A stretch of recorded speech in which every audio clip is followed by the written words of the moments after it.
Hello everyone, आज के video आपके हिंदी के एग्जाम के लिए बहुत ज्यादा इंपॉर्टेंट रहने वाला है क्योंकि आज हम लोग हिंदी का one of the best revision करने वाले जो कि आज तक आपने कभी भी नहीं किया होगा। जैसे कि फॉर एग्जांपल के लिए हम लोग जब रचना के आधार पर वाक्य पढ़ेंगे तो उसमें हम लोग ये भी पढ़ने वाले हैं कि आपके एग्जाम में जो क्वेश्चन आते हैं सरल वाक्य से संयुक्त वाक्य और संयुक्त वाक्य से सरल वाक्य और मिश्र वाक्य से संयुक्त वाक्य और संयुक्त वाक्य से मिश्र वाक्य, तो इस तरीके के क्वेश्चन जो कि आपके एग्जाम में पूछे जाएंगे वो आज हम लोग इस वीडियो के अंदर डिस्कस करने वाले हैं। और अगर आपको हिंदी में बेस्ट स्कोर करना है तो ये वीडियो आपके लिए है क्योंकि हिंदी में ऐसा कोई भी टॉपिक नहीं है जो कि हम इस वीडियो के अंदर डिस्कस नहीं करने वाले। डिटेल के अंदर one of the best video आपको मिलने वाली, इस बात की गारंटी मैं देता हूं कि आपको इससे बेहतरीन वीडियो यूट्यूब पर कभी भी नहीं मिलेगा। ठीक है, और अभी इससे लास्ट ईयर पहले भी मैंने अपलोड किया था तो वो वन ऑफ द बेस्ट लगा था स्टूडेंट्स को, आप जाकर के देख सकते हो। तो अब हम लोग सबसे पहले बात करते हैं कि रचना के आधार पर वाक्य भेद। अब देखो, रचना के आधार पर वाक्य भेद के बारे में बात करें उससे पहले आप लोगों का रहता है कि भैया हमें पीडीएफ दे दो, तो यहां पर ये इस पीडीएफ का लिंक आपको नीचे डिस्क्रिप्शन में मिल जाएगा। वहां पे आपको इससे रिलेटेड क्वेश्चंस भी मिल जाएंगे उस पीडीएफ के अंदर, वो जाकर के आप देख सकते हो। जैसे कि रचना के आधार पर है तो आपको उसके 20 से 30 क्वेश्चंस प्रैक्टिस के मिल जाएंगे, तो मतलब ये मान के चलो 150 क्वेश्चन आपको प्रैक्टिस के मिल जाने वाले हैं। तो अब हम लोग सीधा स्टार्ट करते हैं। सबसे फर्स्ट जो आता है वो आता है रचना के आधार पर वाक्य भेद। तो इसके मेनली 3 भेद होते हैं। सबसे पहला होता है सरल वाक्य, दूसरा होता है संयुक्त वाक्य और तीसरा होता है हमारे पास में मिश्र वाक्य। अब सबसे पहले डिस्कस करते हैं सरल वाक्य। अब सरल वाक्य होता क्या है, मतलब बोलने में जो सरल हो, जिसे आप लोग आसानी से समझ पाओ, वो होता है सरल वाक्य। तो वैसे इसकी डेफिनेशन है, इसकी डेफिनेशन ये है कि जिन वाक्यों में एक ही क्रिया होती है और एक कर्ता होता है वह साधारण वाक्य कहलाते हैं, जिसके अंदर कि आप इंग्लिश के अंदर समझ सकते हो कि एक ही ऑब्जेक्ट हो और एक ही वर्ब हो, उसे हम लोग क्या कहेंगे, उसे कहेंगे सरल वाक्य। तो अब हम देखते हैं कि इस सरल वाक्य के एग्जाम्पल क्या है। तो यहां पर सबसे पहला एग्जाम्पल है कि वह हर दिन दूध पीते हैं। ठीक है, ये हो गया। फिर सेकंड है कि मोहन घर जा रहा है। सिंपल है, जिनको कि आप लोग इजी टू अंडरस्टैंड होते हैं वो होते हैं हमारे पास में जिनके अंदर की एक ही कर्ता होता है और एक ही क्रिया होती है। और फिर उसके बाद में एक इसकी सेकंड डेफिनेशन है कि जिनमें एक ही मुख्य क्रिया हो उसे सरल वाक्य कहते हैं। अब इसके बाद में आता है संयुक्त वाक्य। अब संयुक्त वाक्य क्या होता है कि जिस वाक्य में 2 या 2 से अधिक उपवाक्य मिले हों परंतु सभी वाक्य प्रधान हो तो ऐसे वाक्य को संयुक्त वाक्य कहते हैं। मतलब क्या हुआ, मतलब ये होगा कि इसमें आपको 2 सेंटेंस मिलेंगे। ठीक है, और दोनों सेंटेंस में से ऐसा नहीं होगा कि फर्स्ट वाले की ज्यादा प्रायोरिटी या सेकंड वाले की प्रायोरिटी, दोनों की इक्वल प्रायोरिटी होगी, दोनों का इक्वल मीनिंग होगा, तो उसे हम लोग क्या कहेंगे, संयुक्त वाक्य कहेंगे। अब जैसे कि इसमें आपको क्या याद रखना है, आप कैसे आइडेंटिफाई करोगे कि संयुक्त वाक्य है, तो इसके लिए आप ध्यान रखिएगा कि ऐसे वाक्य जिनमें और, एवं, तथा, या, अथवा, इसीलिए, अतः, फिर भी, तो, नहीं तो, किंतु, परंतु, लेकिन, पर आदि से उनको जोड़ा जाए तो उन्हें हम लोग क्या बोलते हैं, संयुक्त वाक्य। अब जैसे कि एग्जाम्पल के तौर पर हमें यहां पे दिया गया है कि वह सुबह गया और शाम को लौट आया। यहां पर देखो सबसे फर्स्ट क्या है कि वह सुबह गया और दूसरा सेंटेंस क्या है कि शाम को लौट आया। तो क्या इन दोनों के बीच में कोई रिलेशन है? इन दोनों के बीच में कोई रिलेशन नहीं है, बट इनको और शब्द से जोड़ दिया गया है। ठीक है, इनका ज्वाइंट कर दिया गया है और शब्द से। फिर उसके बाद में जो हमारे पास में सेकंड आता है, सेकंड के अंदर है कि उसने बहुत परिश्रम किया किंतु सफलता नहीं मिली।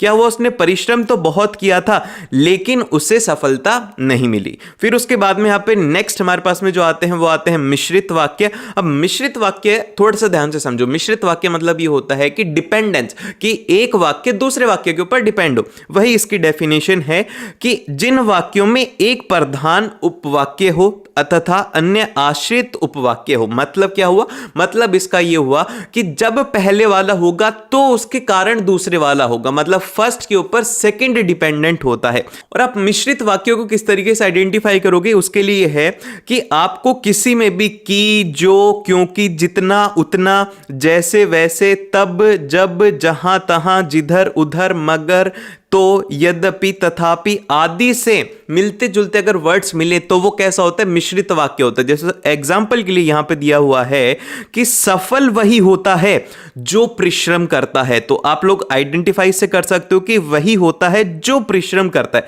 तो इससे हम लोग क्या बोल देंगे, हो गया मिश्रित वाक्य। और इसको आप ऐसे भी समझ सकते हो कि सफल कौन होगा, जो परिश्रम करेगा। तो फर्स्ट मतलब कि ये वाला क्या इसके ऊपर डिपेंडेंट है, जो परिश्रम करेगा वही तो सफल होगा, इसलिए एक दूसरे के ऊपर इनमें डिपेंड डिपेंडेंस है। तो ये कौन से हो गए? ये हो गए मिश्र वाक्य।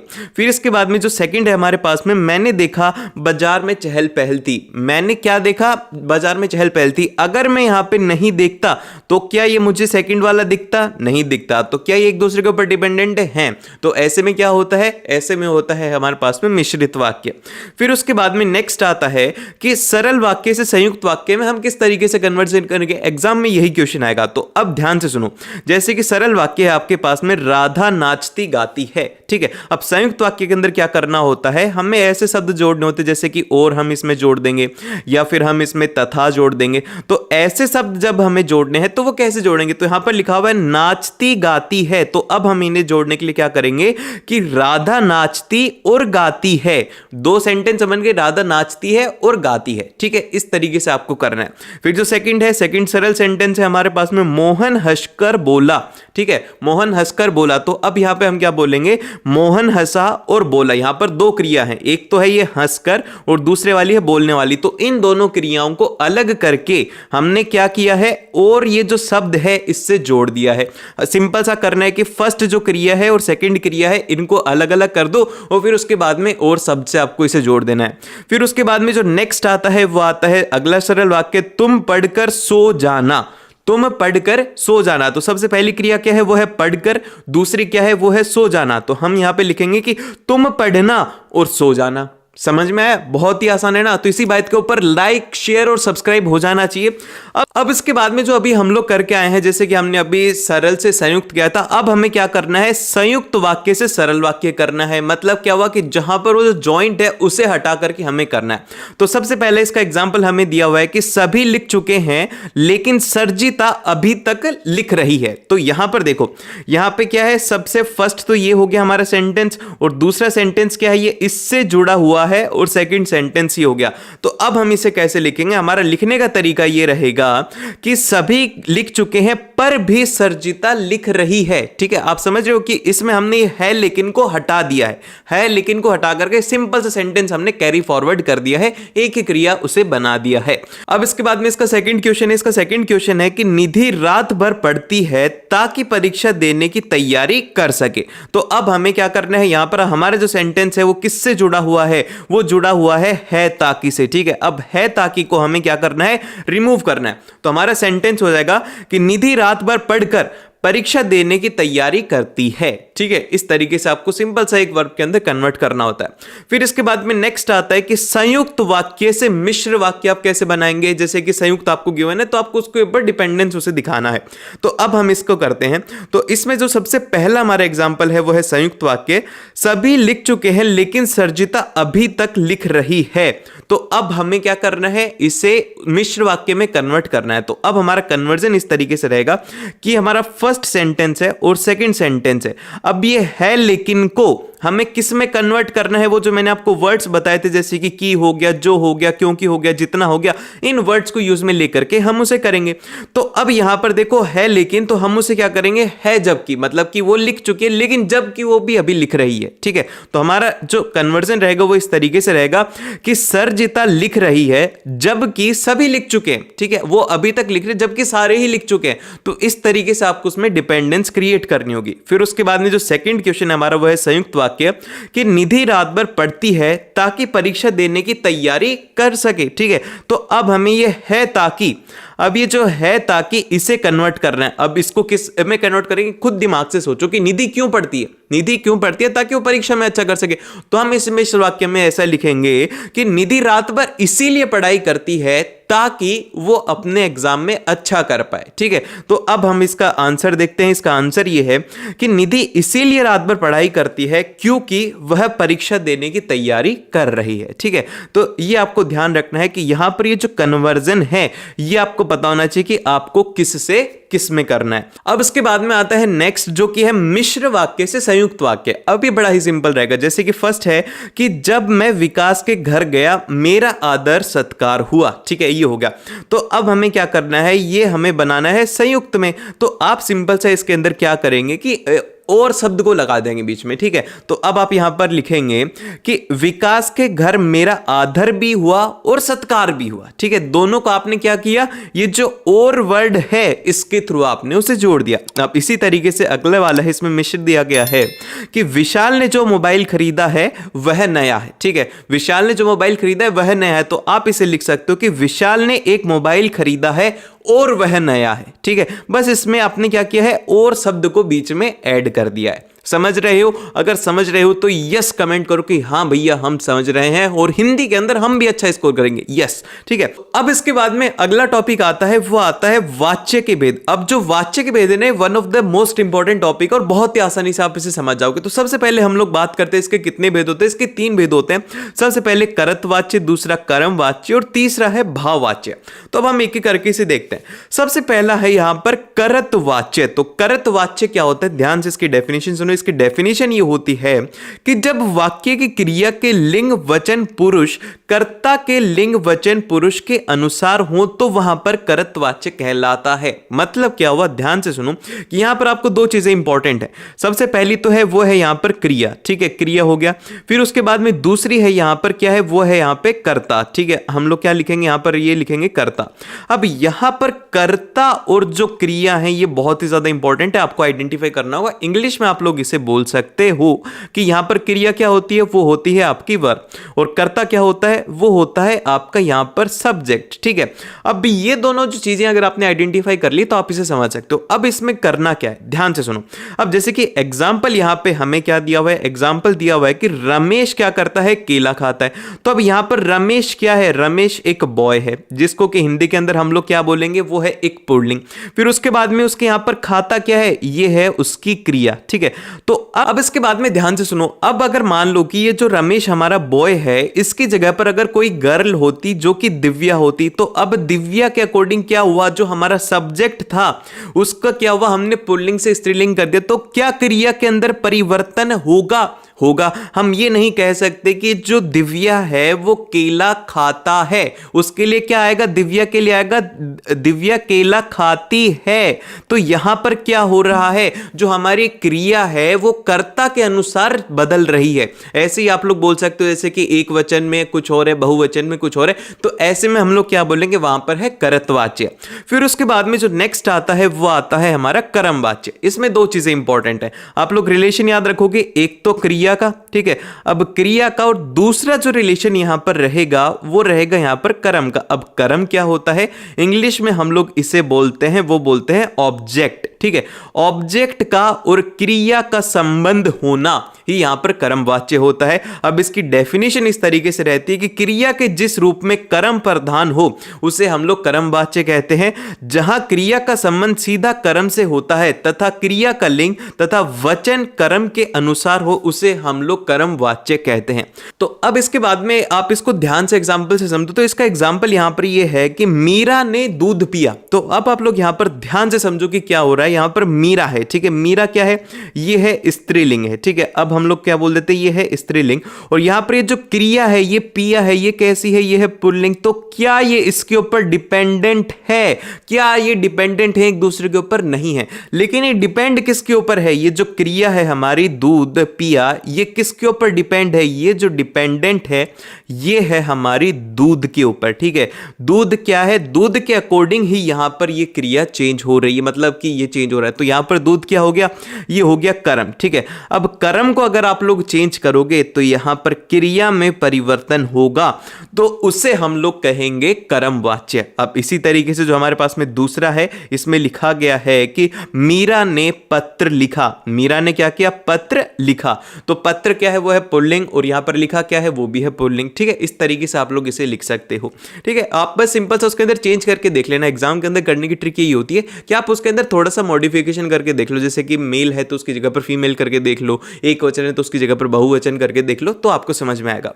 फिर उसके बाद में जो नेक्स्ट आता है वो आता है भाववाच्य। यहां पर भाववाच्य छुप गया है तो मैं लिख देता हूं भाववाच्य। ठीक है, अब आप लोग मेरी राइटिंग को रेट करो 1 आउट ऑफ 10, कमेंट करके बताओ कि आप लोग मेरी राइटिंग को कितने नंबर दोगे। ठीक है, अगर कम नंबर दिए ना तो देख लेना, फिर मैं भी कहूंगा एग्जामिनर से कि इनके भी नंबर काट लो। मेरे को सभी से 10 आउट ऑफ 10 नंबर चाहिए। वीडियो को रोको और कमेंट करके बताओ कि भैया आपकी राइटिंग तो ऐसी है ना, ऐसी है कि बहुत मजा आ गया। झूठी तारीफ करनी है बस। ठीक है, अब इसके बाद में जो नेक्स्ट है हमारे पास में, ध्यान से सुनो।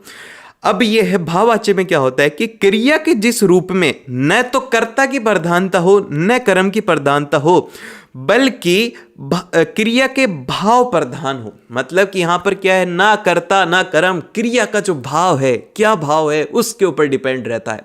तो आप लोग यहां पर ध्यान रखना कि इसमें भाववाच्य अगर आइडेंटिफाई करना है तो इसमें क्रिया सदैव पुल्लिंग अन्य पुरुष में एक वचन ही होती है। क्या होता है, भाववाचक अगर आइडेंटिफाई करना है तो इसमें हमेशा पुल्लिंग होगी और एक वचन ही क्रिया रहने वाली है, और ज्यादातर केसेस के अंदर ये नेगेटिव ही स्टेटमेंट के लिए होता है। अब एक बार इसका उदाहरण देखो। इसका उदाहरण ये है कि मोहन से टहला भी नहीं जाता। यहां पर ये जो क्रिया है ना, उसके ऊपर हम लोग जोर डाल रहे हैं। यहां पर क्या इंपॉर्टेंस है, वो है टहलने के ऊपर इंपॉर्टेंस है।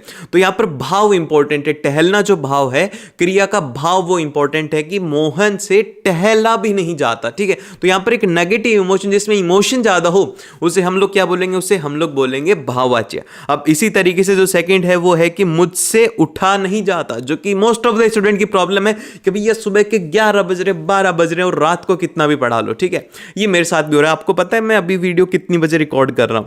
ये रिकॉर्ड हो रही है 2:30 AM पे, और ये आप लोगों को सुबह मिल जाएगी 6:15 पे। देख रहे हो कितनी मेहनत करता हूं।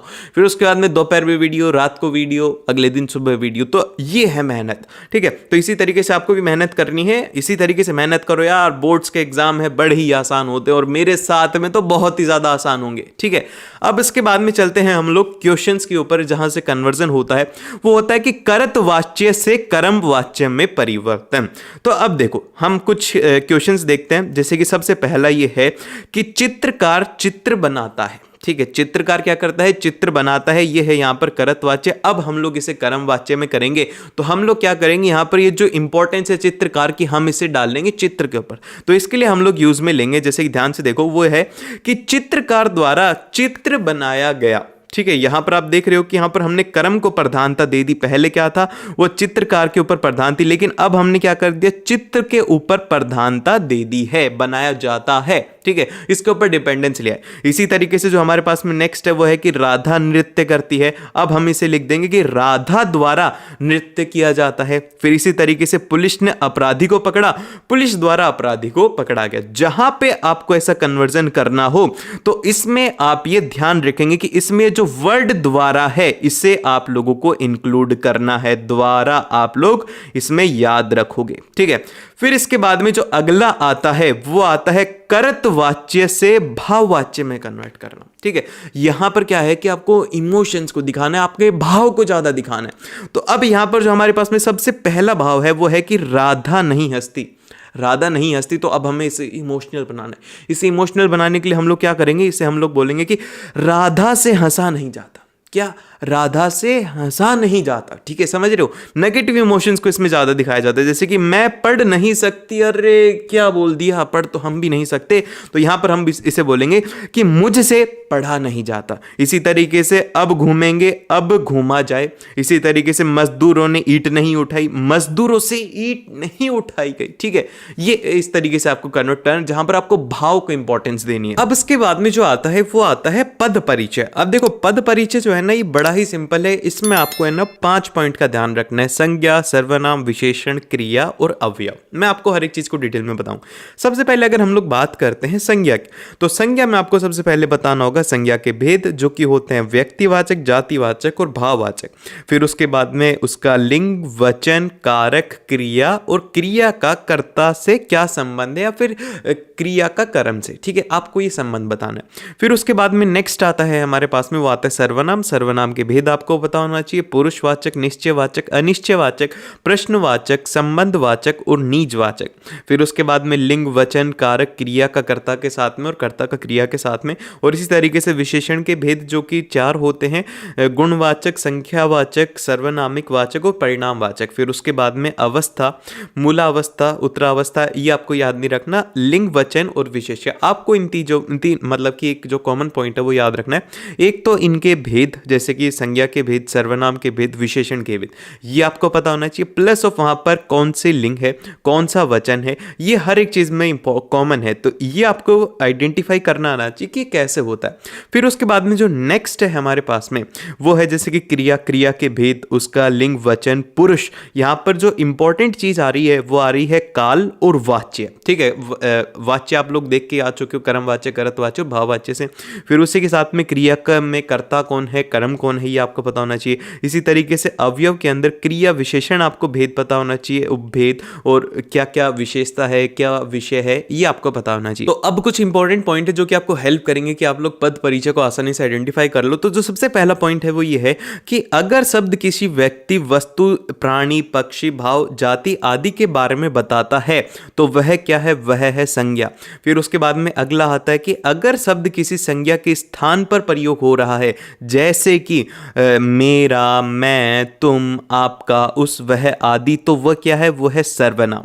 ठीक है, फिर उसके बाद में जो अगला आता है वो आता है हमारे पास में अगर शब्द किसी वस्तु, स्थान, पशु, पक्षी आदि की विशेषता बताते, जैसे कि विशेषता बताता है कि तुम बहुत सुंदर हो, तुम बहुत इंटेलिजेंट हो, तो यहां पर क्या हो रहा है, विशेषता बताई जा रही है उसकी। ठीक है, तो वहां पर क्या होगा, वो हो जाएगा हमारे पास में विशेषण, जैसे कि लंबा है, सुंदर है, डरावना है आदि, ये शब्द विशेषण होते हैं।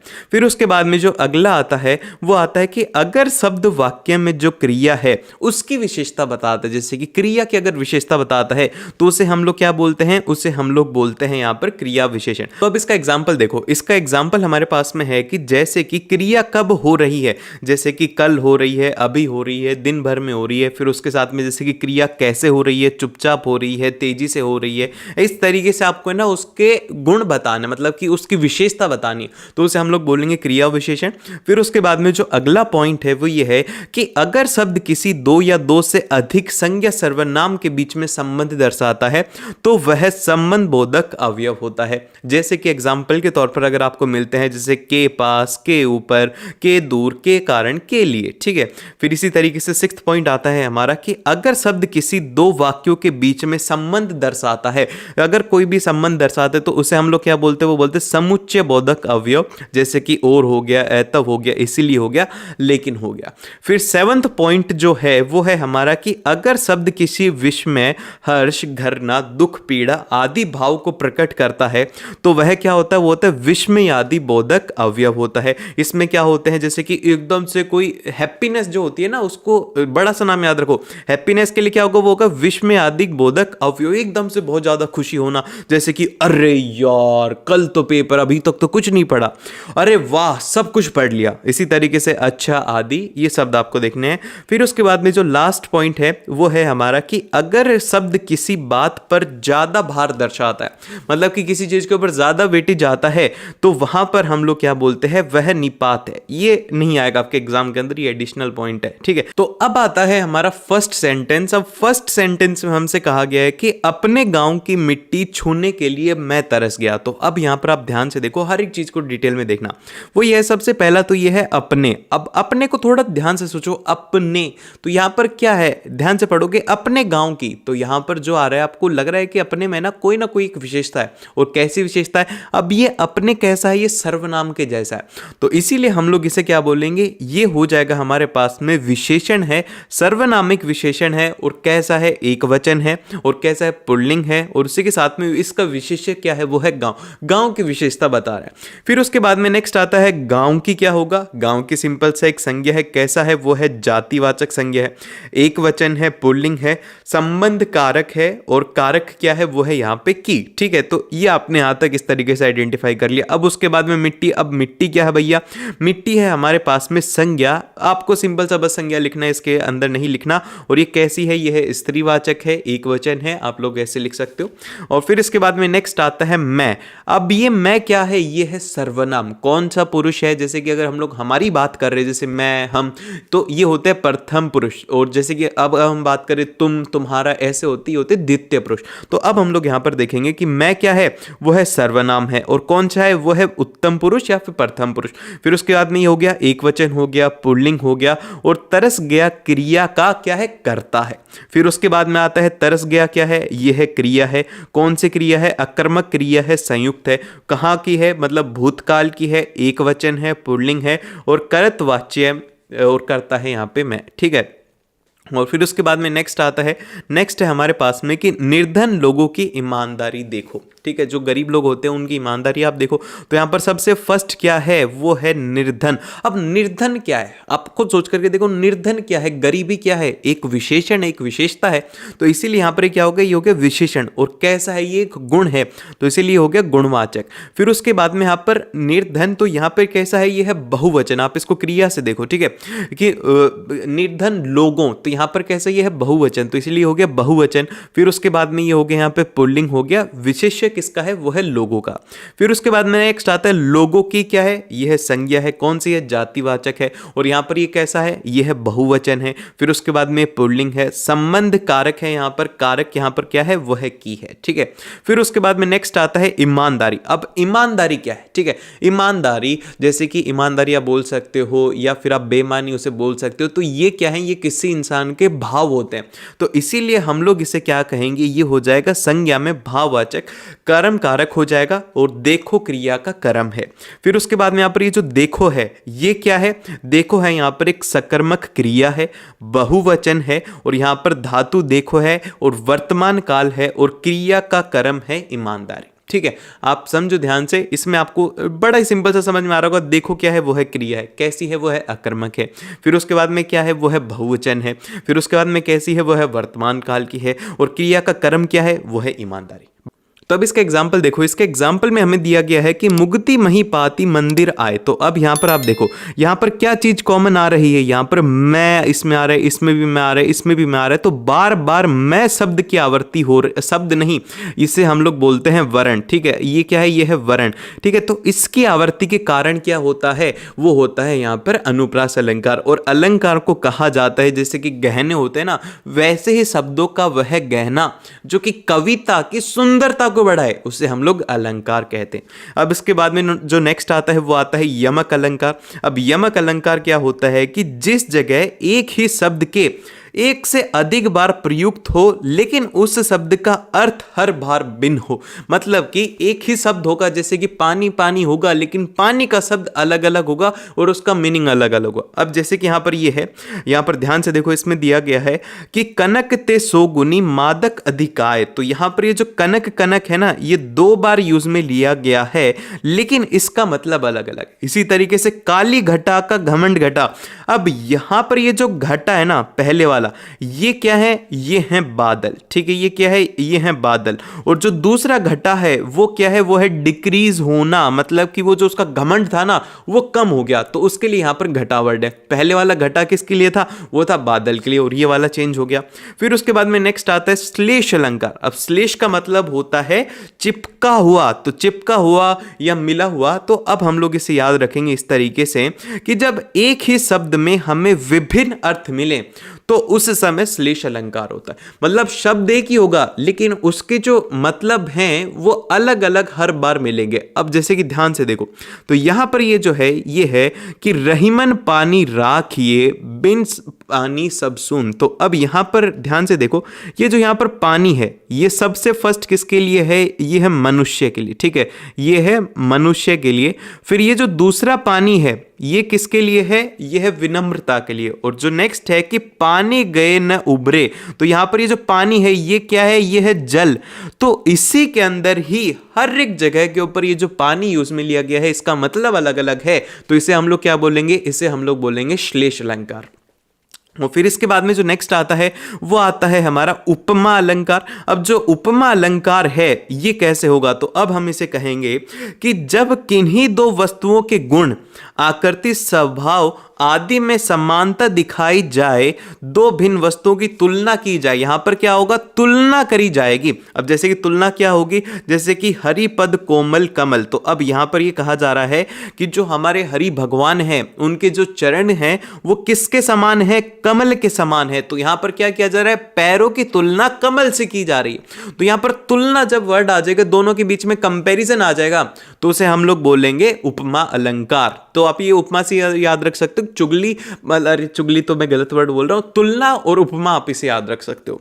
फिर उसके बाद में जो नेक्स्ट आता है वो आता है हमारे पास में रूपक अलंकार। अब जो रूपक अलंकार है ना, इसमें ये कहा जाता है जैसे कि इसमें ना कोई चीज को है ना किसी चीज के साथ में बहुत तगड़ा कंपैरिजन किया जाता है। अब जैसे कि ध्यान से आप सुनो, इसमें समानता दर्शाने की कोशिश करते हैं। अब जैसे कि इसकी डेफिनेशन ये हो जाएगी कि जब गुण की अत्यंत समानता के कारण उपमेय को ही उपमान बता दिया जाए, यानी उपमेय और उपमान से अभिन्नता दर्शाई जाए, तो वहां पर रूपक अलंकार होता है। जैसे कि यहां पर एग्जाम्पल है हमारा कि पायो जी मैंने राम रतन धन पायो। तो अब यहां पर ये जो है ना राम रतन, ठीक है, ये जो राम रतन है ना और ये जो धन है, इनको एक जैसा ही दर्शाया जा रहा है।